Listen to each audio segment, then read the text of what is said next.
Yo, welcome back to Otak Lama dan saya sekarang lagi bersama Uda Emilka. Assalamualaikum Damil. Waalaikumsalam Dayu Koto. Terima kasih waktu ya. Sedang menjalankan radio. Sedang kerja. Tapi untuk Dayu Koto semua kegiatan yang lain yang salah. Terima kasih sekali Bang.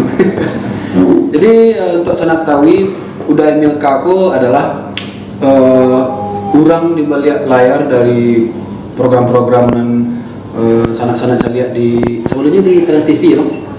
6 tahun di Trans TV dan program-program baru mulai dari Trans TV itu dibangun mungkin apa? Dari awal Trans TV itu dibangun jadi sosok udah aku lah jo tim dan membuat terobosan-terobosan acara baru yang sana nikmati di rumah. Kini awak dapat kesempatan untuk sebut Uda Emilka. Ambo SMP 1 Bukit Tinggi, lanjut ke SMA 1 Bukit Tinggi. Oh sama satu, Pak? Oh sama aja, oh sama satu ya. Bangke. Ambo kuliah di Unpad Bandung. Unpad Bandung. Jurusan Ilmu Tanah. Ilmu Tanah. Badek ke TV cerita itu bang. Itu mungkin masif yang membawa. Dulu kan yang penting insinyur. Yang penting insinyur. Kan? Nio apapun jurusan. Walaupun sebenarnya cita-cita dulu pengen jadi musisi. Berarti memang lah. Tapi zaman dulu kan cita-cita sebagai musisi, olahragawan itu kan bukan sesuatu yang menjanjikan masa depan kan. Iya. Jadi gaet langsung doktrin, harus jadi insinyur. Dan itu pun terdoktrin sampai akhirnya tamat SMA pindah ke Bandung. Alhamdulillah diterima di Unpad. Motivasi jadi insinyur, tapi tetap ada misi lain pengen jadi pemusik. Gerilya bang. Sambil kuliah jalan, hobi jalan dari bang ya. Tapi jalan. Dan justru ide dari musik kan Ambo masuk tahun 91. Nah, tahun 92 orang kayak meninggal. Oh, dengar. Ya, kayak meninggal. Jadi satu-satunya cara untuk bisa tarik menyelesaikan kuliah, ya udah harus cari orang kuliah lanjut tambah kan. Oh gitu. Nggak bisa di mandalan di rumah dari kampung sudah bang ya. Makanya akhirnya ngeband. Jadi siang kuliah, malam main band di kafe. Main game sambil job lah tiba pakai enggak sekedar hobi deh bang ya. Alhamdulillah gitu kan. Nah, pecah konsentrasi kadang-kadang gitu. Oke bang. Dulu bang pernah di band bias bang ya. Coba cerita itu bang. Jadi kafe kan. Ambo main di kafe sampai hampir selesai lah. Jadi lulus dari 4 tahun 96. Pas lulus ada tawaran untuk recording. Awal dulu kan susah banget kan, awal harus bawa demo, muter-muter. Iya. Kebetulan Ambo kenal, ya accidentally itu kenal Jo Indra Lesmana. Oh Indra Lesmana, Anang. Dia menawarkan, ayo ngeband dong. Nah akhirnya Ambo kumpul lah beberapa pemain band yang eksis di Cafe Bandung saat itu kan. Iya. Oh comotan gitu bang? Comotan. Oh gitu. Ketemu, basung, makanya dia nama bias kan. Bias karena unsurnya beda-beda. Jadi satu. Gitu. Bias band. Bung Cie bang. Bung Cie ya. Cuman di tahun segitu tuh band Alun Sabara yang muncul gitu bang ya. Susah. Jadi momen mana untuk bias? Zaman itu untuk bisa recording itu susah. Mungkin 1 in million lah gitu loh. Masukan demo banyak gitu. Iya. Nah, alhamdulillah disamperin sama Anang Indra Lesmana ke Bandung. Mereka suka. Oh iya bang. abang vokal bang ya? Vokal. Lagu bang dan Ya paling terkenal tuh Cinta Kamu. Walau sedetik saja bahwa Hitsnya tahun 96-97 akhir. Dulu kan Cie Band tuh bisa kali liang satu TV, maksudnya program musik tahun segitu kan luar biasa. Iya. Jadi itu sangat menolong untuk band-band orang baru itu. Exposure-nya bisa banyak. Dan itu pun berimpact ancak untuk hidup bang secara pribadi dan Alhamdulillah. fame kamu konya gitu ya bang. Dan ijazah bang tadi baca cerita oleh bang. Ijazah, pertanahan. Ya. Sarjana tiba itu bang, sarjana tanah. Insinyur. Jadi dulu ya udah nama rezeki selesai kan ya, Ambo ngeband lah. Bacoran 8. Demo. Nah itu job kurang kan. Pengaruh bang ya. Ambo bikin. Oh berarti last stay di Jakarta gitu bang? Stay di Bandung. Oh tapi balik Balik di Jakarta. Jadi aku pikir ternyata di industri rekaman itu yang paling banyak untung tuh bukan artis ternyata. Produser. Produser bang. Produser nggak pernah rugi kan? Oh, Nggak pernah gitu. rugi tuh kan. Nah, akhirnya Ambo percaya tahu, udah salah tuh main band jadi produser selesai. Oh gitu. Akhirnya mulai 98 band agak mulai kurang, tuh Ambo mulai produce, sempat produce untuk Krisdayanti. Oh berarti posisi bang lah sebagai produser, sempat bang memproduksi Krisdayanti. Woi.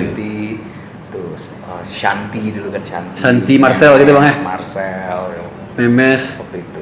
Wih. Lumayan, ya lumayan lah jadi berapa jadi single. Nah di situ baru terasa kalau jadi produser, include pencipta lagu dan kalau lagunya hits, wah itu lumayan tuh. Untuk komposernya gitu bang ya? Bisa beli auto. Wih, Sadia cakap itu bang ya. Apa bang? Lagu untuk yang artis-artis tuh salah satunya yang agak familiar warna di Indonesia ke bang? Yang familiar tuh Krisdayanti jangan pergi kan. Jangan pergi dariku, tinggalkanku. Itu bang mahan ciptaan? Alhamdulillah. Terus Santi dulu kan ngetop tuh iklan Toshiba ya. Toshiba. Ya. Mari kasih. Ah iya, itu abangnya tuh. Terus terakhir Marcel juga lumayan ngetop kan ya. Marcel.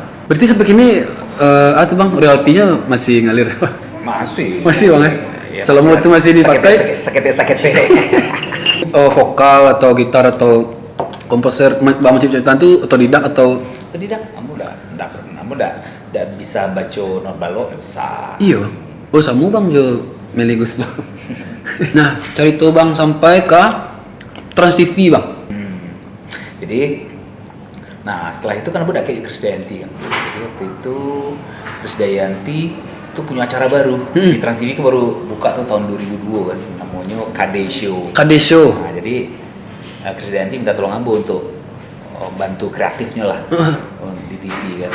Jadi Ambo sama Krisdayanti tuh acok tuh tarik ke Trans TV. Disitulah Ambo kenal Jo Wisnu Tama. Oh. Wisnu Tama bilang. Udah, kamu di sini aja. Ngapain lu ikut Yanti? Di sini jadi karyawan kan? Ambo dulu kan namanya produser musik, biasa independen gitu kan. Iya. Udah. Sebelumnya bang memang bakawan je Wisnu ko atau pure rekan kerja? Karena Ambo dulu sempat jadi home band Indosiar kan, jadi sempat kenal. Nah, jadi Batamu balik ke Wisnu Tama tahun 2002. Nah, nyom aja Ambo untuk in-house bantu di Trans TV. Status lah jadi diajak jadi karyawan atau? Dia jadi karyawan, tapi Ambo tamu lah. Akhirnya Ambo make a deal lah. Oke lah, Mas Tama, 3 bulan ya trial. Oh iya bang, abang lu mangandaan ya? Oke, gitu. Tak kira tak lama kan.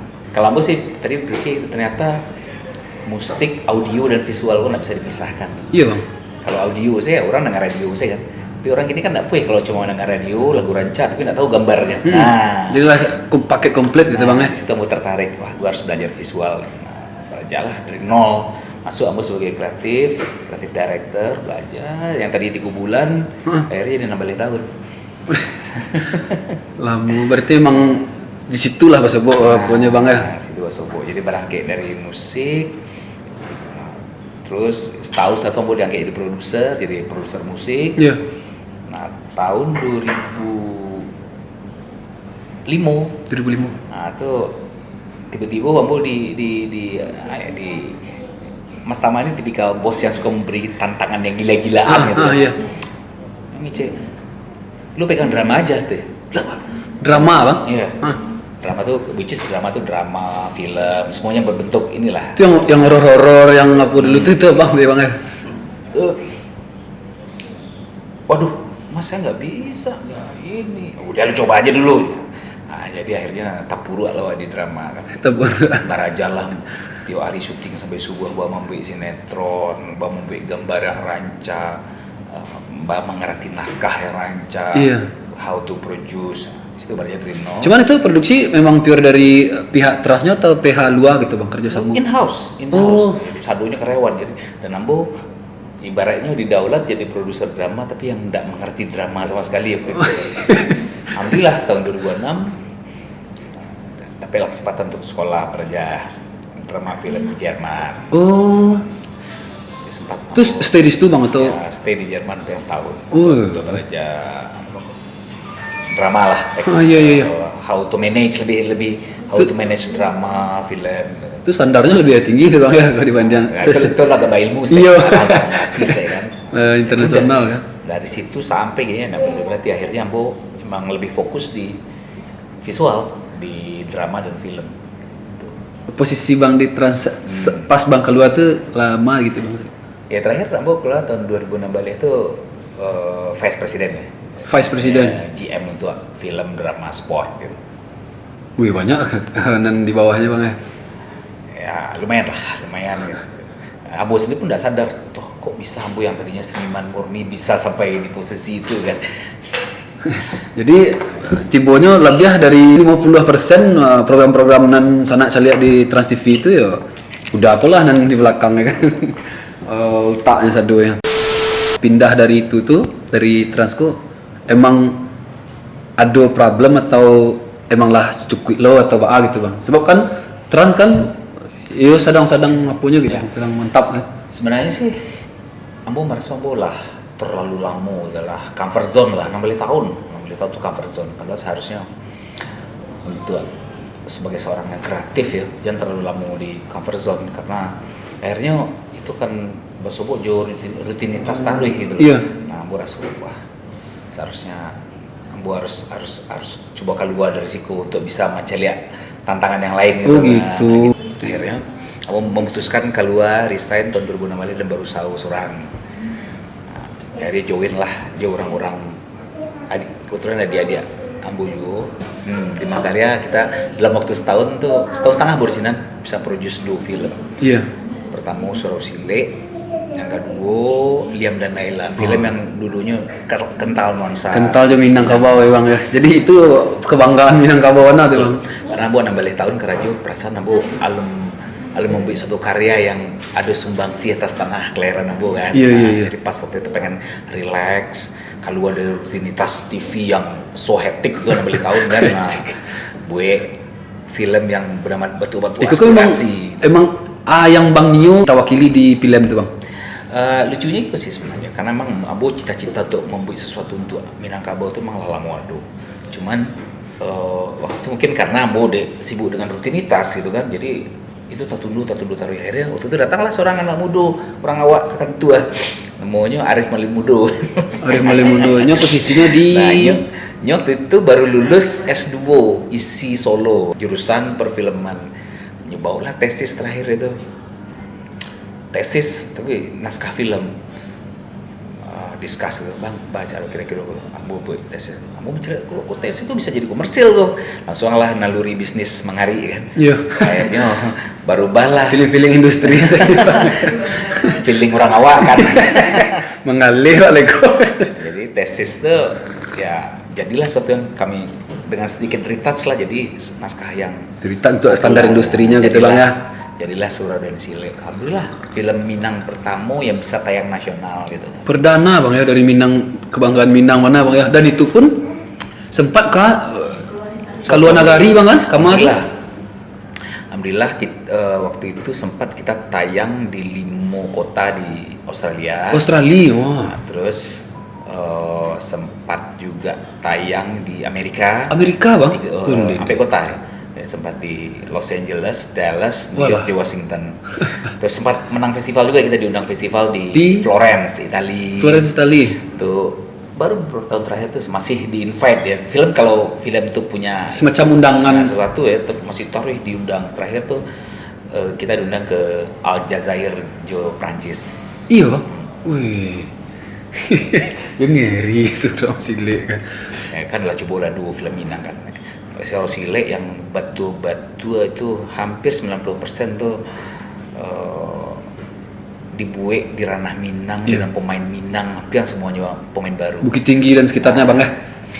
Setelah itu dari situ beranjak lumayan beruntung buat film yang lebih gadang, buatlah Liam dan Laila.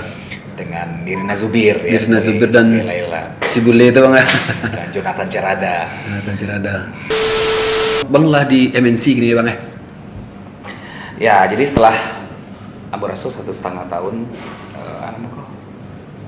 coba membuat karya yang sangat, apa ya istilahnya, sangat primordial lah, dedikasi ambo untuk Primordial. ambo harus balik ke industri gitu kan. Alhamdulillah memang udah cukup lama gitu ada pendekatan MNC dulu coba mengajak ambo bergabung. Pak Hari. Kayak akhirnya tanggal tahun 2015 ya, Juli 2015 aku join aja. Oh di situ startnya bang? Ambo punya konsentrasi celeh itu juga untuk sinetron itu MNC TV. Sinetron. Jadi kalau sinetron tuh ada kayak yang mau develop sejak mau join MNC itu ada Fatih di Kampung Jawara. Oh iya itu ratingnya sedang gilo ini bang tuh bang. Merapi, Nyi Roro Kidul. Itu unggulan tuh bang ya. Raden Kian Santang. Itu bang tuh bang. Nah movie kini kok kita sedang syuting 99 Nama Cinta. Itu untuk layar lebar. Mainnya Acha Septriasa jo si Deva Mahendra. Ya, mungkin bulan November ke launch. Itu yang paling mantap banget. Ada film Gadang yang sekarang lagi syuting dan ini juga bercerita tentang anak Minang ya. Minang ya, cuman nanti nama pribadi banget tuh masih MNC. Judulnya tuh Ranah Tiga Warna. Nah, itu diambil dari novelnya Ahmad Fuadi. Jadi bercerita tentang orang awak yang merantau ke Bandung, akhirnya sukses dan bisa sukses sampai ke Kanada. Gitu jatuhnya. Itu film besar. True story bang atau? True story. Bang, ada nggak bang nangkali bagian tuh subscriber bang. Jadi abang pasti dong pernah merespon titik bang yang paling bawah gitu bang. Dan bang cara bang bangki gitu bang. Justru memang kadang-kadang jalan tuh selalu ada di saat awak dalam kondisi susah. Iya. Ambo dulu sempat frustasi di saat ayah ambo meninggal tahun 92. Oh iya. Kamang ngale kok. Terus sempat bingung, kuliah belum masuk gitu kan. Cuman ya gitu. Dan kebetulan ambo memang dulu selain emang bakat musik ya, memang ambo bakat jadi aktivis juga gitu loh. Aktivis. Jadi dulu tuh ambo join ikut kegiatan di senat karena kalau ikut kegiatan mahasiswa tuh selalu dapat nasi kotak. Oh. Lebih kapan nih dijualnya?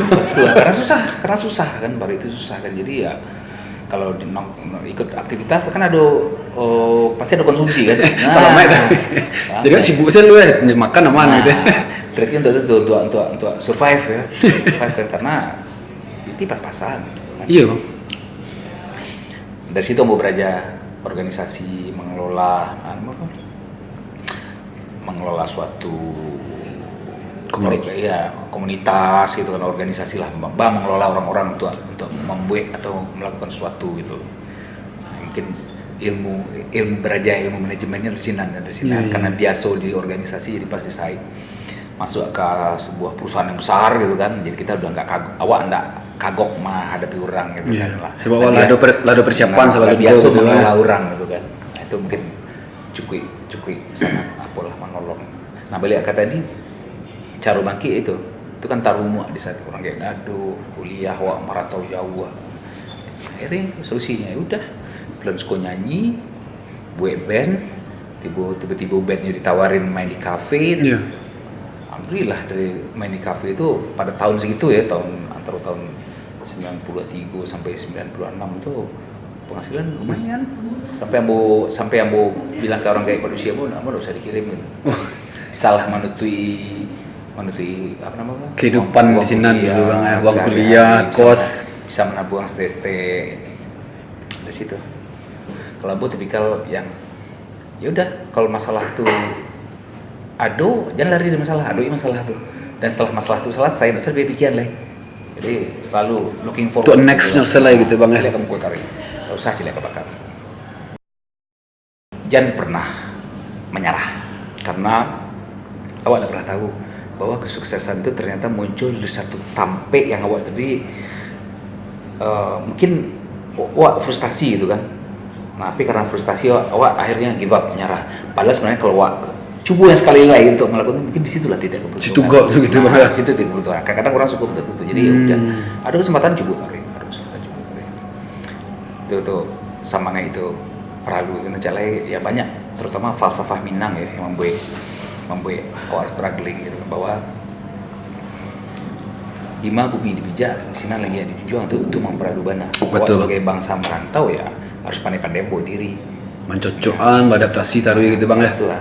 Ambo ya memulai karir di Bandung dari urang gitu kan. Nah, di mana culture sadonya berbeda. Berbeda, ya, benar. Nah, tapi insya Allah dengan bisa membawa diri, toh bisa diterima tuh. Justru mungkin bisa berprestasi atau malah bisa Lebih ya. memimpin di sini gitu karena mereka mencari kapasiti awak gitu. Tuh. Dan gue rasa itu bagus terutama untuk orang-orang awak karena mau cari kan YouTubers Minang yang mudu-mudu juga banyak ini kan yang main di sosial media gitu. Iya. Tetaplah harus ada isi dan itu bisa disumbangsi untuk orang kampuang gitu. Jadi inspirasi gitu bang ya. Inspirasi. Ini ada bang ya. Jadi kan tujuannya Isko mencari ya ibaratnya sosok inspirator lah gitu bang ya. Dan khususnya itu yang berdarah Minang gitu bang. Jadi pengetahuan bisa bermanfaat kan untuk subscriber gitu bang. Tadi bang ya. Sikat taruh Sikat tadi. Bang kasih sekali lagi bang, makasih bang. Mudah-mudahan sehat selalu, sukses ya bang. Amin.